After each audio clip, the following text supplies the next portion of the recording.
Oh, howdy all, grab yourself a drink, it is time for some PathOfExile discussion. Today is one of the very last days of patch 3.23 hype season, and as a result, there's a lot to cover today, but I'm going to do a short video today. The reason for that is that I want to spend tomorrow designing frameworks to play both spell totem builds and cast on critical strike builds. I think that with all the new gems, people are just going to want to try a lot of different skills during this league. One of the best ways to do that is to play a build archetype that can respec very quickly from one spell gem to another. You might decide that you want to start your spell totem build as a Glacial Cascade of Fissures build, and then later change it to a Lightning Tendrils of Eccentricity build. Now you can do that easily on a spell totem build. Respecing is still involved, but it's going to be a lot less points because the core framework of the spell totem character remains the same, and it's only a few points that are dedicated to things like lightning damage or things like cold conversion that you're going to want on one but not on the other. That's one of the reasons that I think that totems are going to be really good if you want to try a lot of different skills out, but also a cast on critical strike framework is the same, where you can just change the payload around. Not every skill is suited to originating from a spell totem, not every skill is suitable to being the payload of a cast on critical strike setup, but you can definitely experiment with a lot more skills with a lot less respecing than you would otherwise need. And that's why I'm going to recommend that you do that, and I'm going to be putting some of my time over the next couple of days into putting together those sorts of frameworks. So I want to put a lot of my time into that rather than putting as much time into the minutiae of some of the details that are outlined here. That said, I will put links to all of GGG's official announcements so that you can have a look at that. So firstly, Grinding Gear Games launched patch 3.22.2b today. There's a few little things in the patch notes, but the main ones are, this is the end of the Ancestor League. Goodbye Silver Coins, goodbye Hinekora. Secondly, you can now create private leagues for the Affliction League. More on what this means later. Thirdly, this is going to be a major cache cleanup. Please log into the game at least once, even if you have no intention of playing the game while Standard is open and before Affliction launches. It will improve your performance once you do that once. You only need to log in once, you don't actually need to get as far as Town, as far as I know. Finally, there is now functionality to change the name of your character, subject to limitations that are aimed at reducing the capacity for scammers to abuse this. Now this means that on launch day, you can just mash the keyboard to come up with a name quickly, and then you can think of the perfect name for your character. And then once you do respec your character from being maybe a spell totem Glacial Cascade build, you decide you get completely sick of that, but you like the character and you want to respec them thoroughly into something completely different. Maybe you end up as a cast on critical strike Havoc Hexblast build, then you can rename the character to something that fits cast on critical strike Hexblast of Havoc. The Affliction Item Filter information came out. Now if you design your own loot filter from scratch, then you need to read every single line of this particular announcement from GGG. If you don't, however, the information that's in here that's new, we've got two new names of divination cards, but we don't have anything else about them. One is called Who Asked, and the other is called I See Brothers. We've got names of the 5 new high spaces, but we don't have full information on what these do. As well as that, there's names of all the tinctures, all the charms, and all the corpses. But probably most of interest, there's Omens are being supported again. This may mean that they drop from 3.23 content in some way that we don't know as yet. And additionally, all of the map tiers have been revealed. Remember that base map tiers are what's listed here. 1 Voidstone add 3, 2 Voidstones add 7, 3 Voidstones add 11, 4 Voidstones add 15, and all of these of course cap at 16. A couple of really important things here. Firstly, the tier 16 maps this league are terrible. The best of them in my opinion is Residence. Many disagree with me and think Bazaar is the best of them, but I think that most people would agree that both Bazaar and Residence are at best middle tier maps, and the other 2 maps are Stagnation and Desert, which are horrible. So the natural tier 16s are terrible. Additionally, there is a really difficult spot for Chains That Bind farming here. The only map that drops Chains That Bind is tier 13, the Cage. So if you're a player that wants that extra power boost from getting a 6-link early, whatever you do, do not farm Humility. Humility is a trap, it's much rarer than the Chains That Bind. If you must have a 6-link before you're ready to tackle red maps, what I suggest you do is you go to Act 10, the control blocks. This is far better, far better than Act 9 Blood Aqueducts is if you're trying to farm yourself a 6-link.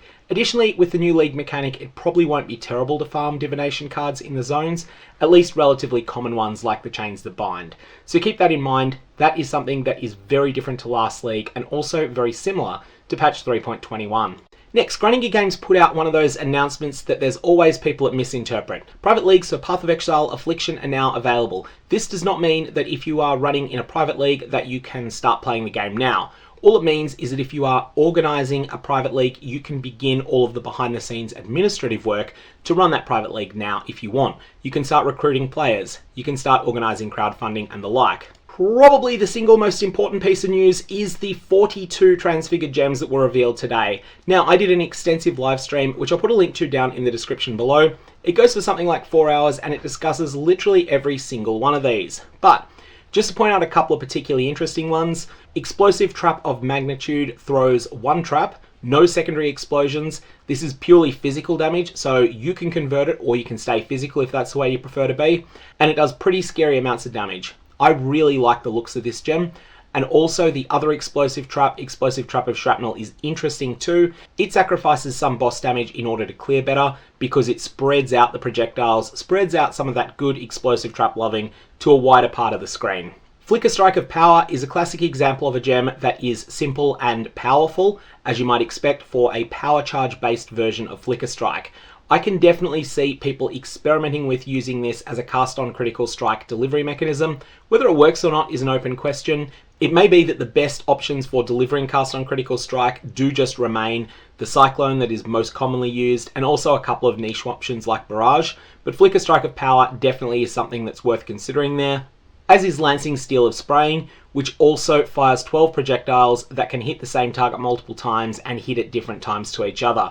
A lot of this will come down to their actual interaction with critical strikes, which is something we'll need to test out in game. And all favourite returns, Glacial Cascade of the Fissure is basically what Glacial Cascade used to be up to and including patch 3.12. I league started this in 3.12 as a miner. Now, you're not going to be able to get Glacial Cascade of the Fissure very early on in progression, but it's probably not going to be impossible to get either. And this is something that just removes some of the complexity that was rolled into Glacial Cascade. This is the simpler version. The Glacial Cascade that we know now is a more complex version where the final projectile does much more damage. Glacial Cascade of the Fissure just goes back to its roots and fires 8 bursts that each do damage.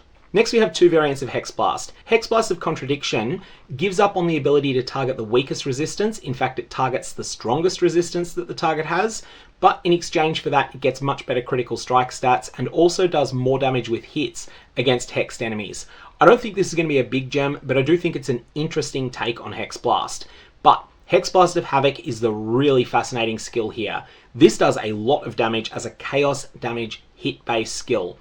310% base damage, and it's all chaos, and it hits a large area because its base radius is 3 meters. This is a skill you are going to want to use as a payload in conjunction with Cast on Critical Strike or some other delivery mechanism like that.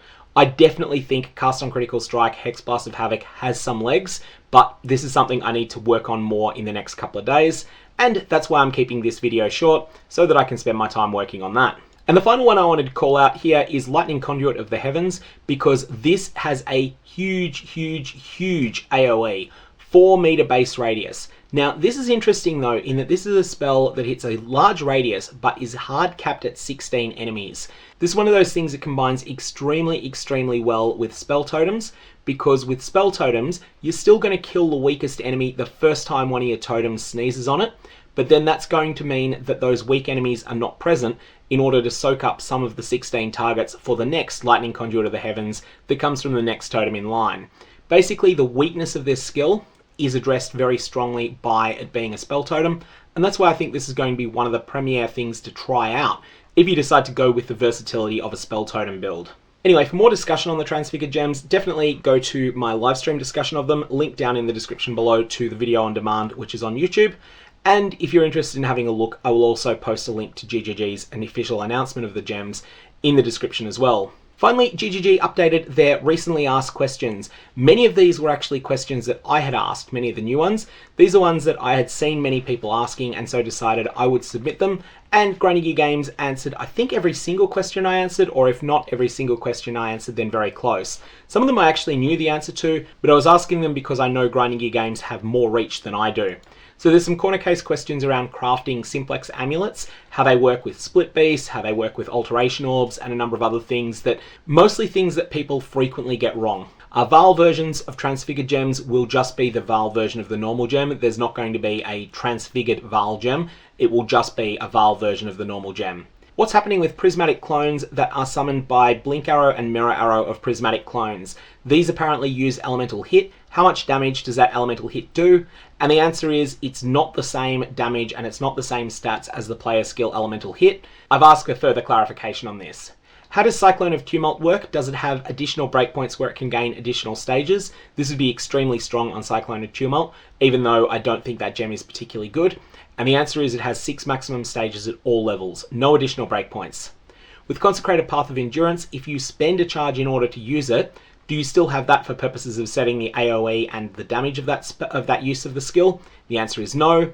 What are the rewards for the new Enriched Eternal Labyrinths? And the answer is it's still the same for the one that gives you 6 uses of the Divine Font. It's still the same for the one that gigabuffs all the silver key chests, but it's going to change for the one that used to give belt enchants. And then GGG basically say, go and have fun finding out what that is for yourself, which in reality means checking Reddit after someone logs into Standard and goes and uses one of their tokens there. Does Contagion of Subsiding's drawback stack multiplicatively or additively? The answer is multiplicatively. And there's the other 2 questions related to Simplex Amulets. Anyway, that's all the news for today. Once more, links down in the description below to Grinding Gear Games' official posts on all of these. I'm going to leave it there. May your Varlorbs have interesting results, and have fun deciding upon a league starter for patch 3.23.